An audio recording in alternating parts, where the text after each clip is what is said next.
Bismillahirrahmanirrahim. Assalamualaikum warahmatullahi wabarakatuh. Di video kali ini admin kembali berbagi informasi terkait dengan P3K. Nah, di video kali ini admin akan menyampaikan data dari pemerintah ya, atau dari panitia seleksi nasional ya. Panitia seleksi nasional terkait dengan jumlah peserta yang dinyatakan lolos dalam seleksi kompetensi yang masuk atau sudah fix data saat ini masuk ke full time.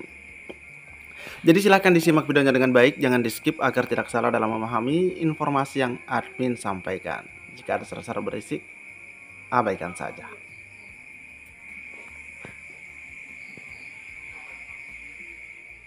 Oke, sebagaimana yang pernah dipaparkan oleh Kemendagri teman-teman ya, disampaikan bahwa daftar pemerintah daerah yang tidak mengusulkan kebutuhan pada P3K 2024, teman-teman bisa lihat ini ada 9 ya.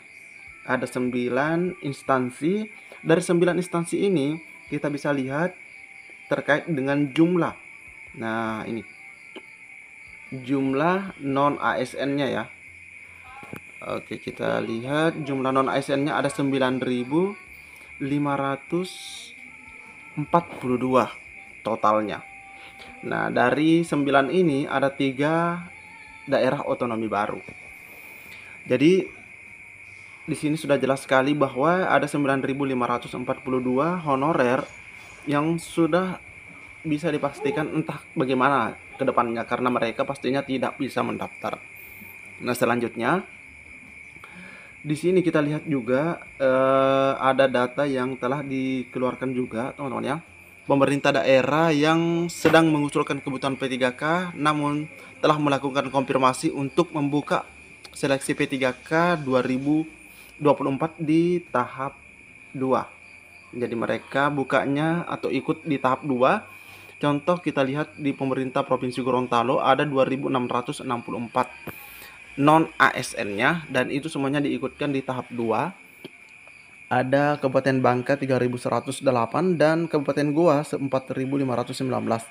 Intinya di sini ada 5 instansi yang semuanya ikut di tahap 2 dengan jumlah secara keseluruhan non ASN 18.655. Nah, ini ya, mereka tidak di tahap 1 tidak ikut dan mereka semuanya ikut di tahap 2. Dan selanjutnya, nah, di sini data yang telah disampaikan oleh Badan Kepegawaian Negara atau oleh Prop Sudan.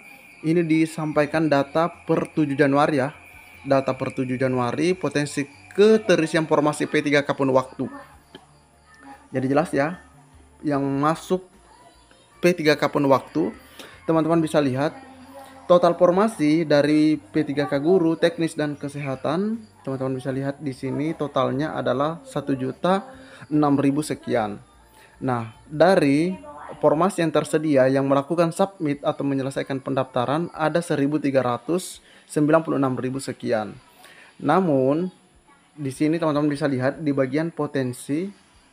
Nah, di sini yang akan mengisi formasi dari 1.606.000 ya, 8.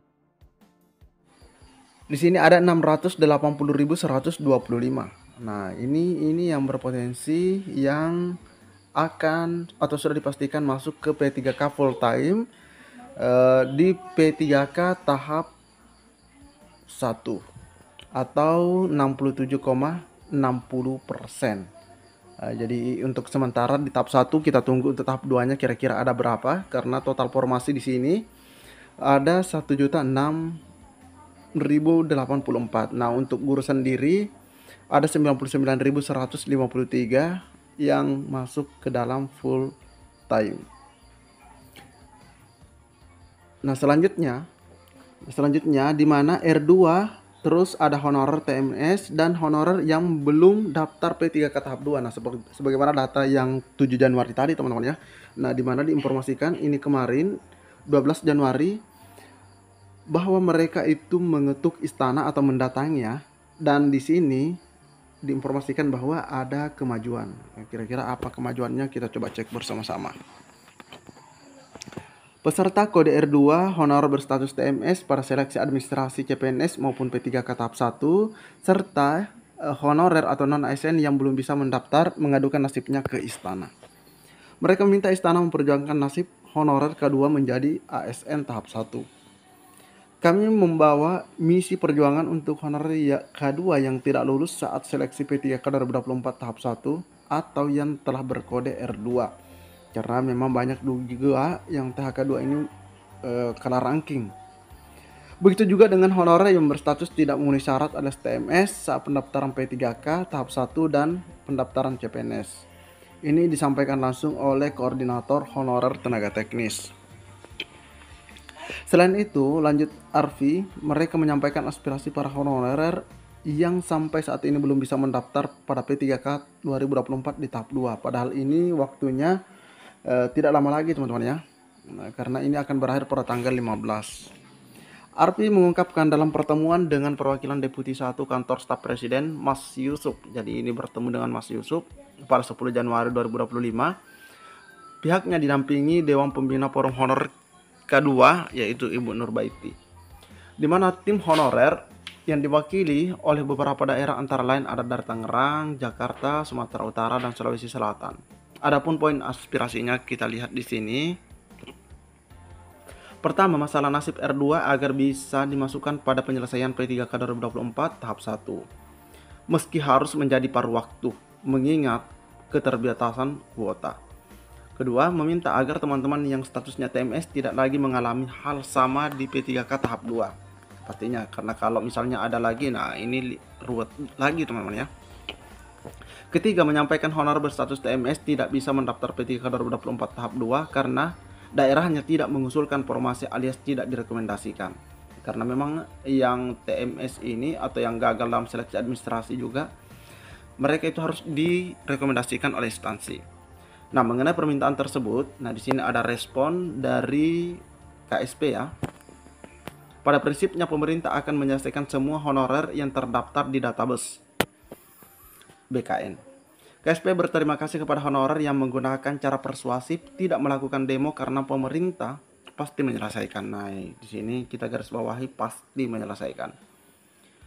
Kedua, KSP akan segera memberikan masukan kepada Kementerian Pendayagunaan Aparatur Negara dan Reformasi. Nah, ini ada nanti masukan kepada Menpan RB atau Ibu Rini beserta jajarannya agar penataan honorer tepat sasaran dan bisa mengakomodasi semua masukan yang disampaikan. Memang butuh proses. Nah, di sini diakui memang butuh proses dan semua akan menghasilkan kebijakan yang tidak merugikan semua pihak. Apalagi saat ini diambil keputusan karena memang PP-nya masih dalam pembahasan. Nah, ini terkait dengan regulasi P3K paruh waktu juga di sini, teman-teman ya. Jadi memang katanya butuh proses dan semua akan menghasilkan kebijakan yang tidak merugikan semua pihak. Nah, yang itu kita garis bawahi ya. Kebijakannya tidak merugikan semua pihak. Oke, teman-teman ya, jadi cukup di sini informasi yang dapat admin bagikan. Untuk data saat ini berapa jumlah guru P3K tahap 1 ya yang masuk ke full time, kesehatan dan teknis, dan juga adanya respon positif dari kantor staf kepresidenan terkait penyelesaian honorer ini. Tidak merugikan semua pihak.